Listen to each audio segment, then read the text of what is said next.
Hey, it's Anna. Welcome back to my channel, and today we're doing a review-a-thon. You might have heard of read-a-thons before, but I'm going to see if I can get all of my reviews done in one day. And you might think, wow, that's kind of crazy. How many reviews do you have? That's a great question. So Goodreads currently says that I have read 27 books this year, and my personal spreadsheet says that I've read 58. So I have 31 books to review. Now I will say, I know off the bat some of those are St. Martin's Press titles, so I won't be doing a review of them, but I will just be marking them like read, and then we'll review once the boycott is lifted, once the demands are met. So I don't think I have too many St. Martin's Press books though, and I have done some reviews for advanced reader copies, so I know I'm gonna get a mix of books that I end up reviewing today. Luckily for every book that is not a St. Martin's Press title, I have made a video review of it, so I have my ratings all in one place. We're going to be timing to see how long it takes to do all of this today. The first step in getting our reviews done is updating my personal spreadsheet, which comes from Emma Skies on TikTok. I used it last year, I used it this year. I really like it. I personalized it a little more this year so that it's a little bit easier for me to fill out. I got rid of some categories, I didn't add anything, so really excited to fill that out, number one. And then obviously the next will be posting the actual reviews on Goodreads and Storygraphs. In terms of order that those are going to start with, we're going to start with anything that is on NetGalley, get the St. Martin's Press titles out of the way, and then just go through the regular books. Because I can't ever have a quiet moment except when reading in my brain, I am planning to actually watch some other forms of media and also talk about them in this video. I think that might be fun. I want to finish the Dance Moms reunion. I'm about halfway through the Dance Moms reunion. I also want to watch Turtles all the way down. I have OCD. I read the book. I can actually check what I rated it, I think. This is proof I'm on Goodreads because I do not exactly remember what I rated this book, but I rated it a 4 stars. And it looks like it was one of the first books I read when getting back into reading. So I want to watch that movie. And then obviously I feel like if you've watched my videos, you can probably guess that I'm a Taylor Swift fan. I actually haven't watched the Eras Tour at home yet. I watched it in theaters actually on release day, but I haven't seen it at home. So I also want to watch that. So it's gonna be interesting to see how many reviews I get done during those pieces of media. And then I don't really know what I would put on for like background noise to watch after finishing my reviews, but we'll just have to see. So let's get started with the spreadsheet and watching the Dance Moms reunion. I would hope to finish it in that time, but I also have a lot of books to fill out, so I wouldn't be surprised if I start Turtles all the way down while just filling out my spreadsheet. So this is my spreadsheet that I am first starting to fill out. I filled out all the authors' names, and then I definitely just did it based off of vibes for the age ranges because I didn't feel like looking them up and I had my own opinions. In terms of publication year, if anything was an ARC, I knew that off the top of my head, and then I had to Google the rest. After this, I move on to filling out the author gender and if the author is BIPOC or not. I didn't have to do format because I usually fill out the format before I do my monthly wrap-ups. However, the one thing I should really do before my monthly wrap-ups is actually see how many pages and how much time I spent reading, which is what I am filling in now. And then I am surprised with how many standalones I read, but I am interested to see how many series I'll be reading later in the year. Then we filled out queer characters. I don't usually cry during a book. We did if it was a series or a sequel. And then my actual star ratings. So let's see how I rated them. All right, we're 24 minutes into the review-a-thon and I have finished my spreadsheet. I feel like that is a decent amount of time just to spend on the spreadsheet. I did have to Google questions related to the audiobook length or the page length if I didn't have the book right next to me. So it took a little more time than I was expecting. And I realized that I have reviews to do from February.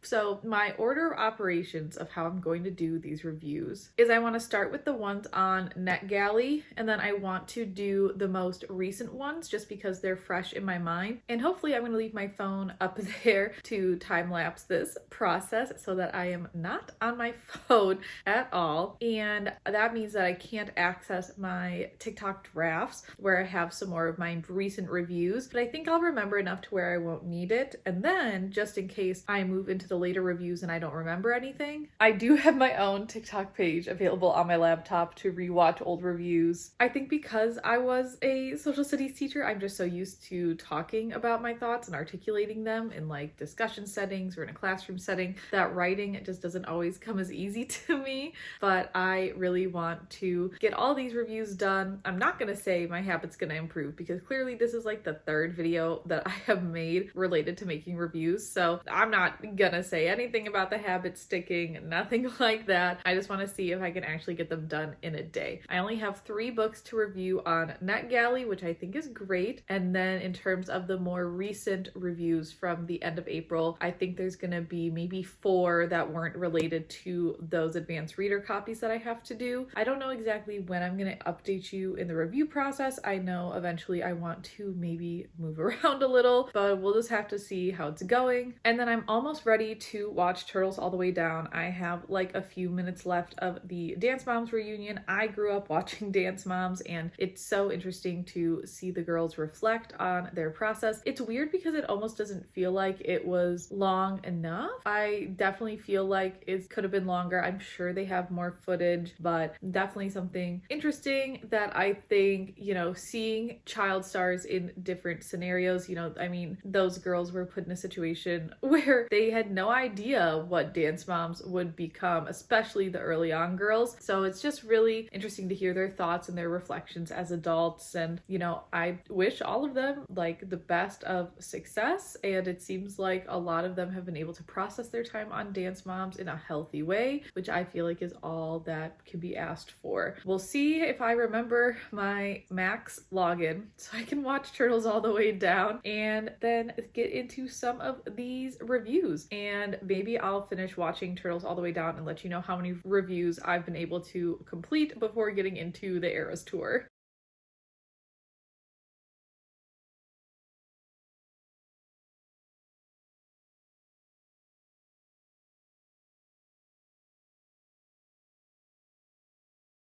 All right, I've been doing review-related activities for 2 hours and 12 minutes. Before I get into a brief summary of the reviews that I've done, I did finish Turtles All the Way Down and I loved it. I am still like processing. I feel like I'm definitely like close to tears just based off of the depiction of OCD in the movie. I feel like sometimes I have such a hard time describing my OCD and I almost want to tell people like, watch this movie. I don't have the same contamination OCD that the main character faces in the film, and I also feel like it did really good justice to the book, which makes sense, and John Green even had a cameo in the film, so super happy about that. If you know anybody with OCD in your life, would highly recommend, and if you have OCD, I would actually recommend watching the movie. If you have contamination OCD, it might be a little bit hard to watch, but I still think it's overall just like a beautiful message of living with OCD and who to surround yourself with and how to get the proper support. So I really liked the movie. I don't usually rate movies. I am definitely more of a book person, but I have read the book and I liked it. So on to the reviews that I've done. I've been able to do 11 reviews, which doesn't feel like a lot of reviews to do in 2 hours, but I do try to put more thought into my reviews of like why I liked it, why I didn't. So let me talk about the 11 that I was able to do. I did all 3 of my lingering NetGalley reviews, which means my NetGalley rating is 89%. I am so happy.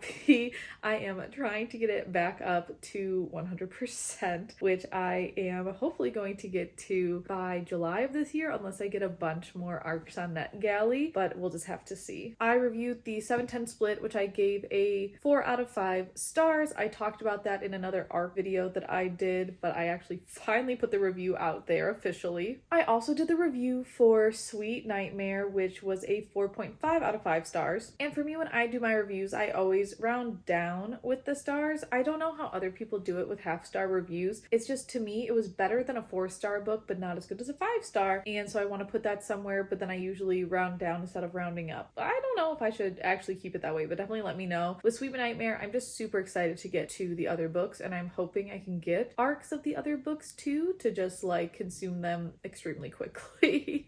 And then lastly, 12th Night. And this is bad because I rated that book a 4.5 out of 5 stars. There was just like one one critique I had with it. I forgot to talk about it like on my wrap-up videos and things like that, so definitely my bad there, but at least the review is out there, which means that as of May 4th, I have finished all of my May arc reviews, which is very exciting. I still have arcs to do for June, but I don't have any more reviews to do because I haven't finished reading the books yet. And then we take it to a throwback of February, because I had February reviews to do, which is fantastic. So the first was Drop, Cover, and Hold On. This was a novella, and so I feel like my reviews are inherently shorter for novellas, but this was my first 5-star novella, and I was very surprised that it was a 5-star novella, but it was ranked like a 3 out of 5 on average, and I think people probably rated it without being fans of Jasmine Guillory. I do think if you're not a fan of Jasmine Guillory, this might not be the novella for you, but I think if you're a fan, you would really love it. So I was very interested to see how my review was starkly different than like the average Goodreads review. I also reviewed With Any Luck by Ashley Pottston,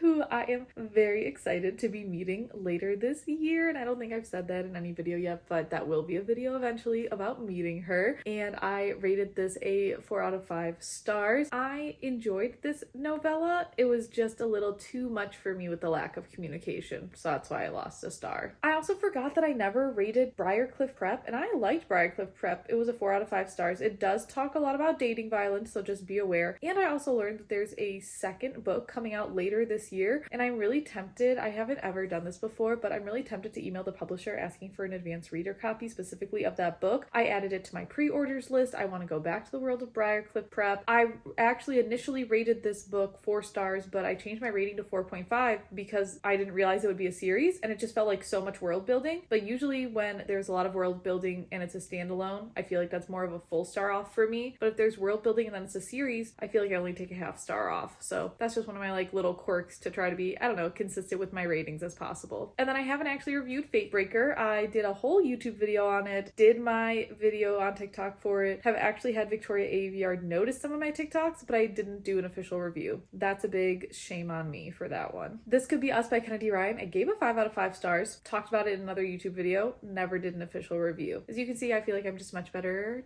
talking about it. I also need to look up if Kennedy Ryan is doing another book in the Skyland universe. I really hope she is, but I don't know really if I would associate Hendrix with a love story. I don't know. It'll be interesting to see what else comes out of this universe. I also reviewed Tender Beast, 4 out of 5 stars. Also talked about it in another video. Did not do my official Goodreads review. And this one was interesting because I actually included a link to Lizelle's website because she updates her content warnings there. And I don't know, I guess I didn't think you could put links in Goodreads reviews. I don't know what's wrong with me. But I like that I was able to put that there to really make sure that people stay up to date with the content warnings before picking up the book, because I think it's something really nice that Lizelle does, and I don't know if everyone knows about it. My final 2 books were reviewing the duology of Sands of Auraria. I listened to it too, and I feel like that was just difficult to pronounce, and I apologize, I'll have to look that up. First was We Hunt the Flame, which is a 3.5 out of 5 stars, and then I also reviewed the second book of We Free the Stars for 3 out of 5 stars. Again, not my favorite duology. It was just also so long, especially the second book was 18 hours. The second book itself is almost 600 pages, and I just feel like that's so long for a duology, and there's just so much traveling. And the battle scenes I thought were good, they were just so short. Those official 11 are done. Goodreads also now says that I'm ahead of my reading goal of 104 books this year, that I'm only 5 books ahead. Little does Goodreads know, I have more reviews to do. I also post all of these on Storygraph, and I really want to try to use their graphics more, but I don't know, I'm definitely not the best at that. So I still have 18 reviews to do. I feel like I've done so many. But that means that in theory, I think based off of the timing of the Eras Tour movie, which is what I'm going to watch next, I should be able to finish it. I will say for part of the Eras Tour movie, I'm definitely going to just pause and watch for the songs that like weren't included in the theater version. So for Cardigan, for sure, I'm probably just gonna like drop and actually watch that one. I don't know. I don't think any of their songs will really make me drop and pause outside of Cardigan. I just really love Cardigan so much. much, and it was one of my like favorite songs, especially when she released Folklore. I feel like I just really connected with Cardigan. So I will drop everything and I will pause the timer while I can fully focus on that. But like I said, I haven't really watched it at home. I hope I'm still going to be able to focus, and if not, I'm going to have to turn off my timer and figure something else out. So it says the Eras Tour is 3 hours and 30 minutes. I actually don't know if I'll be able to get all 18 done in that time, but after that movie, I will have to like take a break and eat, and then I'll reevaluate which ones I'm actually going to finish.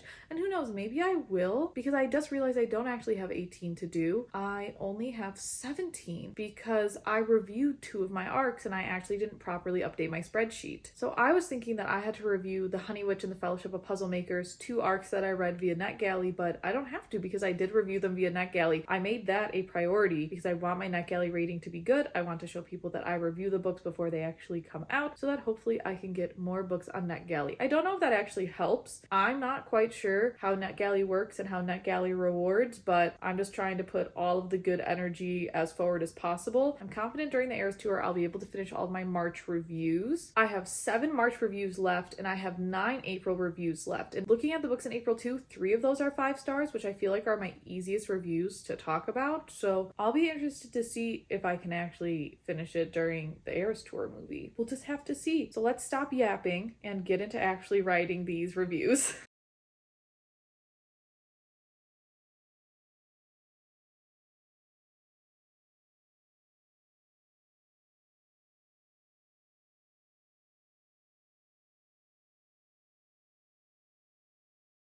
All right, after 4.5 hours spent on review-related activities, I have finished updating my Goodreads and my story graph and my spreadsheet. We are done. I feel so good. And I finished it before the end of the Eras Tour. I'm actually at the part where she sings Bad Blood, and then we are going to get into surprise songs, and then we go into the Midnight's era. Watching it, I feel like I enjoyed being at the concert, definitely for the vibes, but to see everything and to catch the details and everything like that, I'm so glad she put out the Eras Tour, because I don't know, like I didn't catch all of that in either of the seats that I was in. I was lucky enough to go to 2 nights with 2 different groups of people, so I felt like I could spread the love of Taylor Swift as much as I could. But yeah, I did really appreciated, and I've had a lot of fun singing along with the songs, I can't deny it. I am super interested if she does change the set list with the Torches Poets department, if she is going to, add some type of like amendment to the movie, or if that's just something we're only going to see on live streams, because I do think she's going to add songs to the set list, but I don't exactly know which ones. It'll be really, really interesting to see which ones she adds. Anyway, let's get to the books that I reviewed. So now Goodreads says that I have 56 books complete. I don't think it's counting my Pendragon reviews as books I've read this year, because those are all rereads, which is fine. It doesn't matter to me one way or another. I feel like I know I'm going to meet my 104 goal even with the rereads, so at least now it looks a little better than every time I would go on to Goodreads to like look up a book review of a book. It would tell me I was behind my goal, so at least I am ahead of schedule, or even if I was on schedule I would be happy. So now time to go through the 16 books that I reviewed. First up we have A Tempest of Tea. I gave this a 3.5 out of 5 stars, and my biggest complaint with this is that there was so much hype up to the heist, and then I felt like the heist was nothing. I also don't know where the second book is gonna go. I do think I'll read it. I'm just not as like inclined to read it first, I guess, if I had other books in a stack. So I'm still somewhat interested, but I buddy read that with somebody, and I would buddy read it with the same person when the second book comes out. And duologies might just not be for me. Next we have A Very Large Expanse of Sea. This was a book club book that I initially had thought I was going to give a 4.5 stars, but I just gave it a straight 4 stars after talking to book club. And usually book club doesn't change my opinion too much, so even changing it by a half star I felt like was pretty big. So I will say that there is a breakdancing subplot, and that's something that I don't think the book club really liked, but I am not ashamed anymore to admit that I kind of liked it. I thought it was kind of fun to add this breakdancing part. And obviously A Very Large Expanse of Sea is by Tahira Mafi, who wrote the Shatter Me series. This is very different than the Shatter Me series. It is a contemporary book following a girl after 9/11, and she is not trusting of anybody, but then of course somebody is trying to break down her walls. So a cute little YA contemporary romance. I reviewed my second nonfiction book that I I've read this year called Lean In. This is definitely for the corporate America girlies who might want to climb the ladder. If you have no desire to climb the ladder, I would not pick this book up. This book is also outdated just because of obviously COVID happening, and this book was published in 2013. So something to keep in mind. I definitely recognize how this book isn't for anybody. I actually read this as a part of my corporate book club, getting my nonfiction in every now and again. We have The Kiss Quotient, which I just thought was kind of a mid book, and I don't really know if the representation for the autism community is like accurate. I don't really know. So I added a little disclaimer about that because in the description, the author refers to Stella as having Asperger's, which was no longer in the DSM-5 in 2013. So I don't have autism, so I'm not fully as invested, in the community as I could be. I do have a sister that has special needs, and so I'm a little more up to date with the communities related to her disabilities, but I don't know, so I wanted to make sure that it was like, hey, don't come to this review to see if the representation is good. Like, that's not my space. I'm sure other folks have done reviews where they're talking about the representation from more of a personal or well-researched stance. So just want to make that very clear. Otherwise, it was kind of a mid book for me. I don't think I would talk about it again past this video, honestly, unless it maybe comes up in remembering what books I read this year. But I don't know if I would remember this book like off the top of my head. We have The Darkness Rises, which I feel so bad because I read it as an ARC and I got my TikTok review out in time, but I didn't do my Goodreads review. I gave it a 4 out of 5. Definitely check the content warnings, but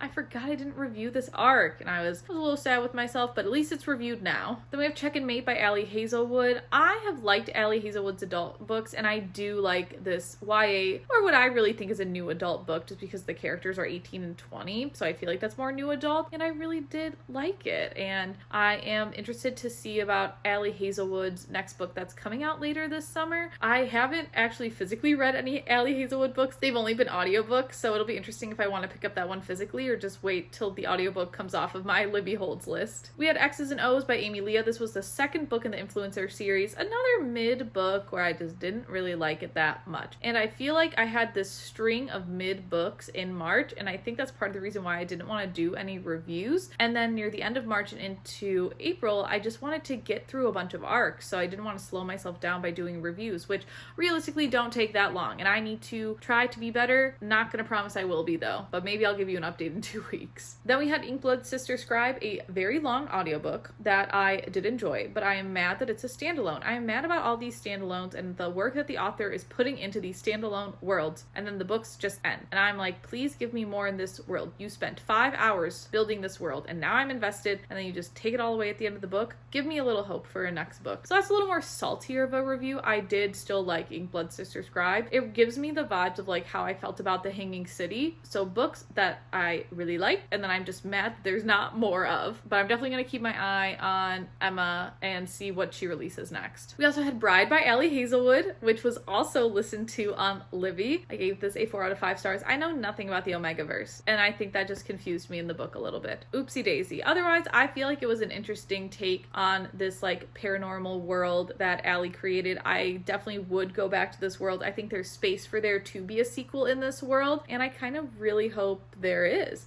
I listened and reviewed 2 Ali Hazelwood books this year, which is not what I was expecting. She might be one of the authors I end up reading most this year. I'm really not sure. Actually, that would probably be DJ McHale, followed by somebody else. And maybe that somebody else will be Ali Hazelwood. We had Funny Story by Emily Henry. This is a book I'm giving 5 stars. I will understand the criticism of it, and I made that very clear in my review that this was way more of a personal rating than how some of my reviews are a little bit more critical. So 5 out of 5 stars there. The Reality Bug by DJ McHale, another 5 out of 5 stars. So I was really ramping up at the end of April with these 5 out of 5 star reads, and that's where I was like, oh shoot, I should probably talk about them somewhere. I do make book social media. Anna, you have a place to talk about these. So my bad. I will have a whole separate Pendragon video coming in November once I finish the series, hopefully in November. Then we have Wayward, an audiobook I did not like. I gave this 2 stars. It felt like nothing happened. There were 3 storylines that I feel like never really got explained how they were all connected. There is magic that is not fully explained, and yeah, yeah, it just felt really lackluster, which was not fun to listen to for 11 hours. But I did it because I have a problem not being able to DNF a book. Maybe one day I will. I'm leaning towards probably not. We have My Darling Dreadful Thing. This is a physical arc that I got in a book box package. I did not specifically ask for the physical arc, and I just want to make that clear because I ended up rating this a 2.5, and I would feel bad if I specifically asked for the arc and then didn't like it. So this just came in like a box with other books. So with My Darling Dreadful Thing, I had talked a little bit about it in my arc video. I really didn't want to pick it up. I finished it during my readathon, and then now I'm just like, oh, okay, that was a book. I'm actually going to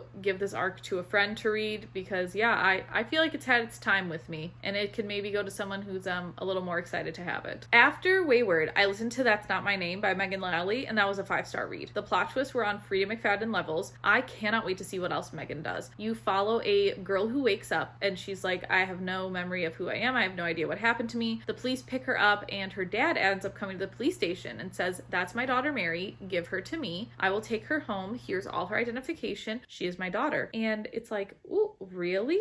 Like, Mary's not sure she's actually Mary. She's getting bad vibes about this. In the next state over, we have Drew, who is constantly searching for his girlfriend Lola, who's been missing. After, doing a little some high action Scooby-Doo level antics, I would say that makes the book a little more lighthearted and action-packed. He is really on the trail to save Lola, and can he save Lola before she ends up dead? So absolutely loved this book. Cannot wait to see what Megan Lally does. So her book in 2025 is like the first book that I'm putting on my pre-ordered 2025 list so that I can start tracking what books I want to get. Hers is the first one on there. I will be putting others. Hers is the one that inspired me to make that list, and I cannot wait to either listen to it, to buy them physically. Maybe I'll look into see if she's doing book events and try to meet her. Like, that's how much I loved this book. We had Only If You're Lucky by Stacey Willingham. I loved Flicker in the Dark. I hated All the Dangerous Things. And so I was like, okay, let's give Stacey Willingham another try. I really liked Only If You're Lucky. There was a half star off because I feel like we don't get full resolutions with the characters in the standalone. I wish it was like a little bit longer so that we could have just really wrapped it up nicely. Didn't have it, but I still really liked Only If You're Lucky. I feel like this went back to how she wrote A Flicker in the Dark versus how All the Dangerous Things were. And I feel like I'm not the only one that thought this. I actually want to look up the other two books and like give you their average Goodreads ratings because I swear they're like starkly different. Well, okay, maybe I'm just a loser. So A Flicker in the Dark has an average of a 4-star rating with almost 400,000 reviews. Then All the Dangerous Things has a 4.08 with 176,000. I don't know. I really thought a lot of people disliked All the Dangerous Things, but maybe there was just like a group of us that didn't, and I'm like in a little echo chamber. That was kind of shocking to see. And then lastly, like I said, I didn't see this book on like my 2024 books, so I went back and I did review book 3 of the Pendragon series, The Never War. Since that one was the least action-packed, I did give it a 4 out of 5 stars. I'm trying to really go back and read them critically, but I was able to get all of them done. So it is only 12:15 on this Saturday. I am not kidding you.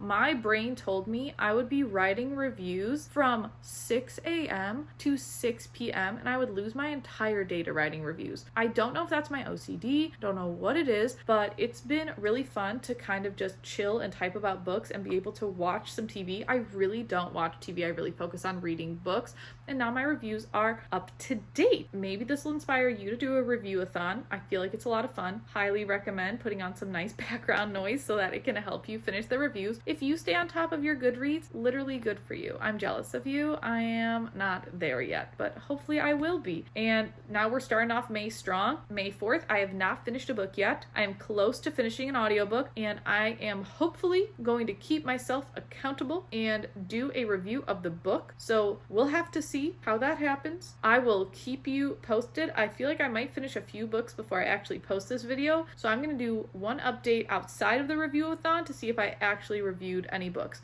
So let's see if future Anna is sticking to the promises I made. I bet you weren't actually expecting me to follow through, but it is May 6th, 2 days since my review-a-thon. I have finished 2 books since then, and both of those reviews are done. so proud of myself. The first book that I reviewed was 0 Days by Ruth Ware. This is my first Ruth Ware book, and I feel like I'm a really big mystery thriller person, but I gave this one a 3.5 out of 5 stars. I saw a lot of people who say that this was like different from her usual style. That is maybe a good thing. I just felt like this book was extremely long. I feel like there was a bunch that happened, but I feel like it didn't justify being a 14-hour long audiobook. In my opinion, I will say I do listen to all audiobooks at 1x speed. Maybe that is part of the factor, but I gave it a 3.5 out of 5 stars. I also just feel like there was one point where the main character just like was really dumb, and she's not a dumb main character. So I was very, very confused on that little characterization. Outside of that, I didn't think it was a bad book. I thought it was an interesting concept where we're focusing on the technology hacker world and part of the dark web, and a hit was put out on our main character's husband and he's murdered, and the wife Jack is trying to figure out what happened to him, but she's the main suspect. So it sounds very thrilling, and there were again high action points at some point, but there was also a lot of like internal monologue and a little bit slower, so not exactly my favorite book. And then the last book I reviewed is Home is Where the Bodies Are. I gave this a 4 out of 5 stars. I'm going to talk about that more in next week's video where I actually meet Geneva Rose again. So I'm not going to talk about it too much here, besides it was a 4 out of 5 stars. But I will not be finishing another book between when I am recording this and when the video is going to be posted. So we're going into May very, very strong. I now have 58 books checked off on Goodreads, I believe. So I am feeling pretty good about myself and my reading goal. I'm not going to up my reading goal. I'm going to leave it as reading an audiobook and a physical book a week. And if I exceed that, great. If I don't, oh well, I would be a little disappointed at this point because I feel like I've set myself up for success. But all my reviews are done. Will this be a habit I keep up? Gosh, I hope I'm able to keep up this habit because it did not take me that long to write those 2 reviews. So I just need my brain to like get over thinking it's going to take me forever. But next week we're going to meet Geneva Rose, and then we'll see what the month of May has for us in terms of content. I don't really know at this point, but I'll probably figure something out. So hopefully you stay tuned, and I'll see you in the next one.